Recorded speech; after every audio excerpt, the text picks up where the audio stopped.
നടന്മാരായ സത്യൻ, നസീർ, മമ്മൂട്ടി, മോഹൻലാൽ എന്നിവരെയൊക്കെയാകാൻ കൊതിച്ചിട്ടുണ്ട്. അവരെ പോലെ അഭിനയിക്കാൻ നോക്കാറുണ്ട്. എന്നാൽ എൻ്റെ കോലം ഇങ്ങനെ ആയതുകൊണ്ട് അറിയാത്തതാണ്. അടുത്തിടെ ഇങ്ങനെ ഒരാൾ പറയുന്നത് നിങ്ങൾ കേട്ടിരുന്നോ? 4ാം ക്ലാസ്സിന് ശേഷം തുടർ പഠനം ആഗ്രഹിച്ചുവെങ്കിലും ദാരിദ്ര്യം വരിഞ്ഞു മുറുക്കിയ ജീവിതത്തിന്റെ വിലക്കപ്പെട്ട സ്വപ്നമായി പഠനം മാറിയ ഒരു കാലം. സാമ്പത്തിക പ്രശ്നം കൂടി വന്നപ്പോൾ അമ്മാവനൊപ്പം തയ്യൽ പഠിക്കാനായി ചേർന്ന ഒരു ചെറുപ്പക്കാരൻ പകൽ സമയങ്ങളിൽ നിരവധി ജോലികൾ ചെയ്തു. ജീവിതത്തിന്റെ ഓരോ ചുവടുവെപ്പുകളും പരാജയമായപ്പോൾ മകനിലെ കഴിവിന്റെ വിശ്വാസത്തെ കണ്ടിട്ടാകണം അമ്മ ഒരു പുതിയ സംരംഭത്തിന് മുതൽ മുടക്ക് നൽകി. അങ്ങനെ തയ്യൽക്കാരനായ ആ യുവാവ് സ്വന്തമായി ഒരു തയ്യൽ കട ആരംഭിച്ചു. കടയ്ക്ക് ഇന്ദ്രൻസ് എന്നൊരു പേരും നൽകി.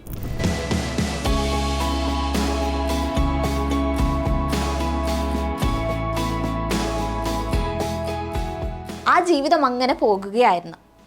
അഭിനയത്തിൽ അല്ലെങ്കിലും 1981 മുതൽ സുരേന്ദ്രൻ എന്ന ഇന്ദ്രൻസ് സിനിമാ മേഖലയിൽ ഉണ്ടായിരുന്നു.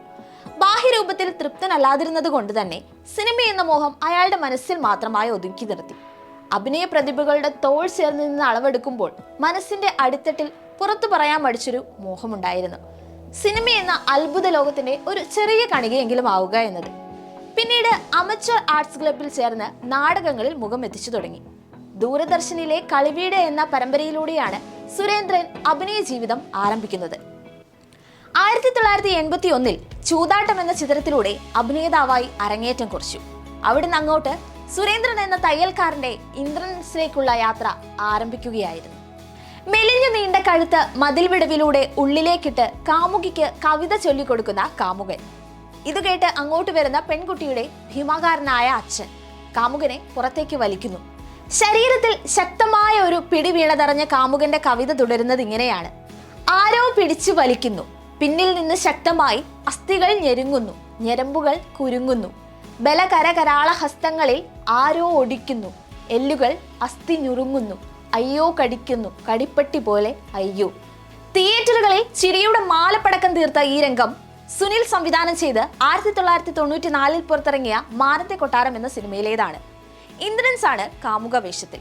കാമുകിയുടെ അച്ഛനായി NL ബാലകൃഷ്ണനും. ശരീരത്തിന്റെ അമിത വലിപ്പവും വലിപ്പക്കുറവും കൊണ്ട് ക്യാമറയ്ക്ക് മുമ്പിൽ ശ്രദ്ധ നേടിയ 2 അഭിനേതാക്കൾ. സാമാന്യം വിജയം നേടിയ ചിത്രം. CID ഉണ്ണികൃഷ്ണനിൽ ജയറാമിന്റെ നായക കഥാപാത്രത്തിന്റെ അസിസ്റ്റന്റ് വേഷത്തിലെത്തിയ കഥാപാത്രം ശ്രദ്ധിക്കപ്പെട്ടതോടെയാണ് വസ്ത്രാലങ്കാരകനായും പ്രാധാന്യമില്ലാത്ത 1-2 സീനുകളിലെ ചെറുവേഷങ്ങളിലും പ്രത്യക്ഷപ്പെട്ടിരുന്ന ഇന്ദ്രൻസിലെ ചിരിപ്പിക്കുന്ന നടൻ ജനിക്കുന്നത്. വസ്ത്രാലങ്കാര മേഖലയിൽ തുടർന്നുകൊണ്ട് തന്നെ നിരവധി ചിത്രങ്ങളിലെ ചെറിയ കഥാപാത്രങ്ങൾ ഭംഗിയാക്കി. CID ഉണ്ണികൃഷ്ണൻ എന്ന ചിത്രം ഇന്ദ്രൻസിന്റെ ജീവിതത്തിലെ വഴിത്തിരിവാകുകയായിരുന്നു. മെലിഞ്ഞ രൂപവും ശബ്ദവും പെരുമാറ്റ രീതികളും ഇന്ദ്രൻസിലെ മലയാള സിനിമയിലെ ഹാസ്യ നടൻ എന്ന ബഹുമതി നൽകി. ചിരിപ്പിക്കാനായി 1-2 ഹാസ്യ നടന്മാരെ തിരക്കഥയിൽ ഉൾപ്പെടുത്തുകയും കഥയോട് ബന്ധമില്ലെങ്കിൽ പോലും അവരെ നിശ്ചിത സീനുകളിൽ പ്രത്യക്ഷപ്പെടുത്തുകയും ചെയ്യുന്നത് മലയാള സിനിമയുടെ നിലനിന്നു പോകുന്ന പതിവുകളിൽ ഒന്നായിരുന്നല്ലോ.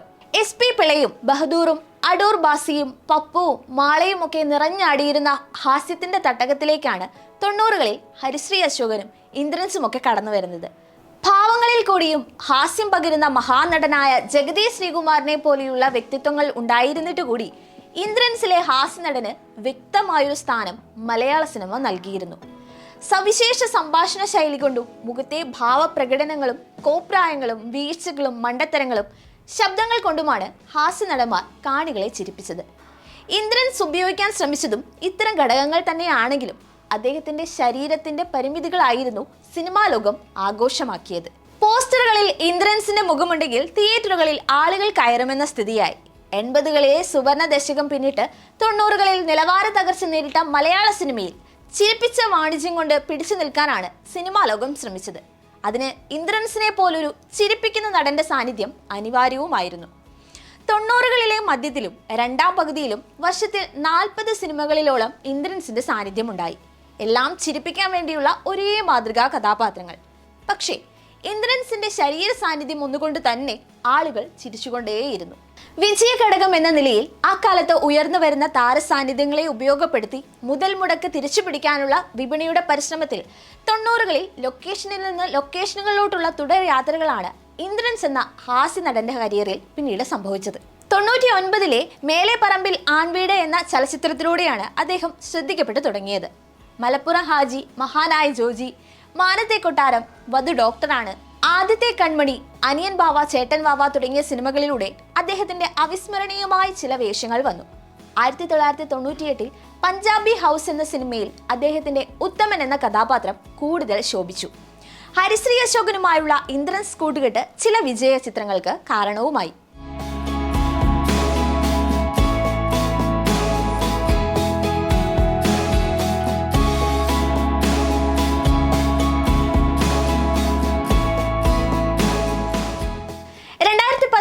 മനു സംവിധാനം ചെയ്ത മൺറോ തുരത്ത് എന്ന ചിത്രത്തിലെ ഗൗരവമേറിയ കഥാപാത്രത്തെ അവതരിപ്പിച്ച് ഇന്ദ്രൻസ് കൂടുതൽ ശ്രദ്ധിക്കപ്പെട്ടു.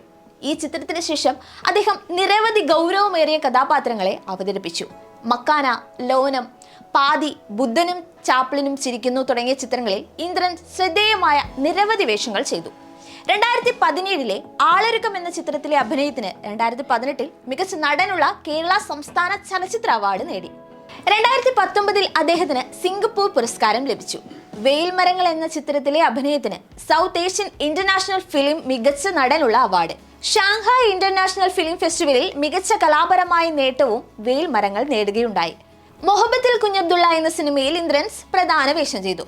അഞ്ചാം പാതിര എന്ന ക്രൈം ത്രില്ലറിലെ സീരിയൽ കില്ലറിൽ റിപ്പർ രവിയായി അദ്ദേഹത്തിന്റെ ഹ്രസ്വ അതിഥി വേഷം നിരൂപക പ്രശംസ നേടിയെത്തി. 2021 ഹോമിൽ ഒലിവർ ട്വിസ്റ്റിന്റെ പ്രധാന വേഷം ചെയ്തു. ചിത്രം നിരൂപകരിൽ നിന്നും പ്രേക്ഷകരിൽ നിന്നും മികച്ച പ്രശംസ നേടിയിരുന്നു. പിന്നീട് അങ്ങോട്ട് ഇന്ദ്രൻസിന്റെ ശരീരം കൊണ്ടുള്ള തമാശാ രംഗങ്ങളുടെ പ്രസക്തി കുറഞ്ഞു വന്നു. അതിന് മുൻ പതിറ്റാണ്ടിൽ അത്രയധികം കഥാപാത്രങ്ങളാണ് ഈ മാതൃകയിൽ ഇന്ദ്രൻസ് ചെയ്തു എന്നത് തന്നെയാണ് ഈ പ്രസക്തി കുറവിനിടയാക്കിയത്. ഇക്കാലയളവിൽ ഇന്ദ്രൻസിന്റെ ശരീരത്തിനും ശബ്ദത്തിനും പ്രായം തെല്ലുമാറ്റം വരുത്തിയിരുന്നു. അതോടെ 90കളിലെ ഇന്ദ്രൻസിലെ നടന്റെ സജീവത തുടർന്നുള്ള പതിറ്റാണ്ടിൽ കണ്ടിരുന്നുമില്ല. രാംദാസിന്റെ അപ്പോത്തിക്കിരിയിലായിരുന്നു ഇന്ദ്രൻസ് എന്ന നടന്റെ മറ്റൊരു തലം വ്യക്തമായതും ആവിഷ്കരിക്കപ്പെട്ടതും. നേർത്തൊരു ചിരി പോലും ഇല്ലാതെ വല്ലായ്മയും ഗതികേട് മാത്രവും കൈമുതലായി അസുഖക്കാരനായ മകനുമായി ആശുപത്രിയിലെത്തുന്ന അച്ഛൻ. ഭാവാഭിനയത്തിലേക്ക് ഇറങ്ങി വന്ന റിപ്പർ രവിയെ പൂർവാധികം ഭാവനകളോടെ പകർത്തുകയായിരുന്നു ഇന്ദ്രൻസ്. ഈ കഥാപാത്രം ഇന്ദ്രൻസിൽ പൂർണ്ണത നേടിയിരുന്നു. അപ്രധാന കഥാപാത്രമായിട്ടും ഈ സിനിമയിൽ ഏറ്റവും അധികം ശ്രദ്ധിക്കപ്പെട്ടതും അഭിനന്ദനം നേടിയതും റിപ്പർ രവിയായെത്തിയ ഇന്ദ്രൻസ് തന്നെയായിരുന്നത് സംശയമില്ല. നിരന്തരം വ്യത്യസ്ത കഥാപാത്രങ്ങൾ ലഭിച്ചതോടെ ഏത് വേഷവും അനായാസം ചെയ്യുന്ന തലത്തിലേക്ക് ഇന്ദ്രൻസിലെ നടന്റെ ഗ്രാഫ് അങ്ങനെ ഉയർന്നുകൊണ്ടിരുന്നു.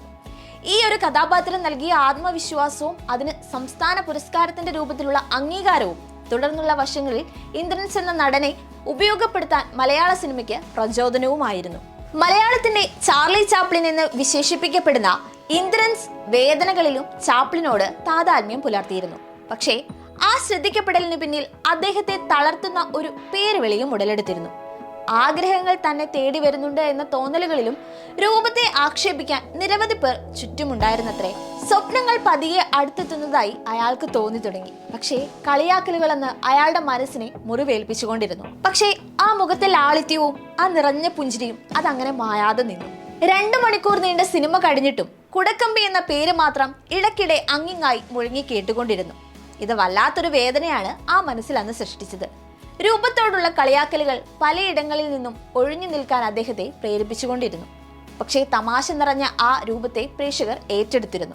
ഇന്ദ്രൻസിന്റെ ശരീരത്തിന്റെ പരിമിതികളെ എങ്ങനെയെല്ലാം ഉപയോഗപ്പെടുത്താമെന്നും കളിയാക്കാമെന്നുമാണ് അന്നത്തെ മുഖ്യധാരാ സിനിമാ എഴുത്തുകാരനും സംവിധായകരും ചിന്തിച്ചിരുന്നത്. അക്കാലത്തെ ഹാസ്യപ്രധാനമായ സിനിമകളിലേക്ക് ക്ലൈമാക്സ് സീനുകളിൽ അനിവാര്യമായിരുന്ന കൂട്ടത്തല്ലുകളിൽ ഇന്ദ്രൻസിന്റെ ശരീരം നിലം തൊടാതെ പറന്നു നടന്നു. അനിയൻ ബാവ, ചേട്ടൻ ബാവ എന്ന സിനിമയിൽ പായസത്തിൽ മുക്കിയെടുക്കപ്പെടുന്ന ഇന്ദ്രൻസിനെ കണ്ടാൽ കാണികൾ ആർത്തു ചിരിക്കും. ആദ്യത്തെ കൺമണിയിൽ രാത്രിയിൽ മറ്റുള്ളവരെ ശല്യം ഒഴിവാക്കാൻ പ്രേതഗാനം പാടി കാമുകിയെ വിളിക്കുന്ന ഇന്ദ്രൻസ് കയ്യടി നേടുമ്പോൾ മലപ്പുറം ഹാജി, മഹാനായ ജോജിയിൽ കളരി അഭ്യാസിയും പാർവതി പരിണയത്തിന്റെ കുങ്ഫു പരിശീലനം നേടിയ ആളുമാണ്. മന്നാർമത്തായി സ്പീക്കിങ്ങിൽ കുപ്പിയുടെ അടപ്പിൽ മദ്യം നൽകി ഇത് തന്നെ നിന്റെ ശരീരത്തിന് ഓവറാണെന്ന് ഇന്ദ്രൻസിനോട് ഇന്നസെന്റിന്റെ കഥാപാത്രം പറയുന്നുണ്ട്. അഭിനയത്തോടുള്ള അടങ്ങാത്ത മോഹം കഥാപാത്രങ്ങളെ അവിസ്മരണീയമാക്കാൻ ഇന്ദ്രൻസിന് കഴിഞ്ഞുവെങ്കിലും യഥാർത്ഥ ജീവിതത്തിൽ പല വേദനകളിലും സിനിമയിലെ കഥാപാത്രങ്ങളുടെ പേര് വിളിച്ചുള്ള കളിയാക്കലുകൾ അദ്ദേഹത്തിന്റെ മനസ്സിനെ മുറിവേൽപ്പിച്ചിരുന്നിരിക്കാം.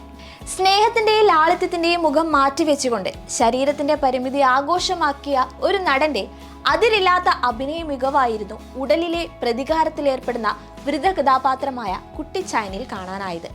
വാർദ്ധക്യത്തിന്റെ അവശതയിലും പകയുള്ളിൽ സൂക്ഷിക്കുകയും അമാനുഷികത പ്രവർത്തിക്കാൻ മനസ്സൊരുക്കം നടത്തുകയും ചെയ്യുന്ന കുട്ടിച്ചായൻ എന്ന കഥാപാത്രം. ശരീരത്തെ വെച്ച് ആളെ അളന്ന 90കളിലെ കാണികൾ ഇന്ദ്രൻസ് എന്ന പ്രതിഭയുടെ കഥാപാത്രങ്ങളുടെ രൂപാന്തരം കണ്ട് തീർത്തും വിസ്മയിച്ചു. കോമാളിത്തരം കാട്ടിയ ആളുകളെ ചിരിപ്പിക്കുകയല്ലാതെ ഈ ശരീരം കൊണ്ട് കൂടുതൽ എന്ത് നേടാൻ എന്ന ചോദ്യത്തിനു മുമ്പിൽ ഒരു വേള പകച്ചു നിന്നെങ്കിലും നനുത്ത പുഞ്ചിരിയോടെ അന്നും ഇന്നും എളിമയുടെ ഉത്തമ ഉദാഹരണമായി നിൽക്കുകയാണ് ഇന്ദ്രൻസ്. ഇതിനിടയിൽ പഠനം എന്ന ബാക്കിയായ സ്വപ്നത്തിലേക്കും തിരിഞ്ഞ് 7ാം ക്ലാസ് തുല്യതാ പരീക്ഷയും സാധ്യമാക്കിയിരുന്നു. അഭിനയിക്കാൻ താല്പര്യമുള്ള കഥാപാത്രങ്ങൾ ഏതൊക്കെയാണെന്ന് ഒരിക്കൽ ചോദിച്ചപ്പോൾ ഇന്ദ്രൻസിന്റെ മറുപടി ഇങ്ങനെ ആയിരുന്നു: എന്റേത് തീരെ ചെറിയൊരു ശരീരമല്ലേ, മഹാഭാരതത്തിലെ കർണനും ഭീഷ്മരും ഒക്കെ ആകണമെന്ന് എനിക്ക് ആഗ്രഹമുണ്ട്, പക്ഷേ ശരീരം അതിന് അനുവദിക്കുന്നില്ലല്ലോ. യോദ്ധാക്കളുടെ ശരീരമുള്ള ഒത്ത പുരുഷനായിട്ടാണ് അവരെല്ലാം ചിത്രീകരിച്ചിരിക്കുന്നത്.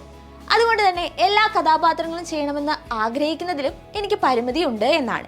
അതുപോലെ അടുത്തിടെ അഭിനയിക്കാൻ ആഗ്രഹിച്ച കഥാപാത്രം ഏതാണെന്ന ആരാധകരുടെ ചോദ്യത്തിന് എനിക്ക് ചെയ്യാൻ തോന്നിയത് ബാഹുബലിയിലെ പ്രഭാസിന്റെ വേഷം എന്ന മറുപടിയായിരുന്നു. AI വെച്ച് ആരാധകരത് സാധിച്ചു കൊടുത്തത് സോഷ്യൽ മീഡിയ ആഘോഷമാക്കുകയും ചെയ്തിരുന്നു. ഒരു സാധാരണക്കാരനായ എന്നാൽ പ്രതിഭയായ ഒരു മനുഷ്യൻ.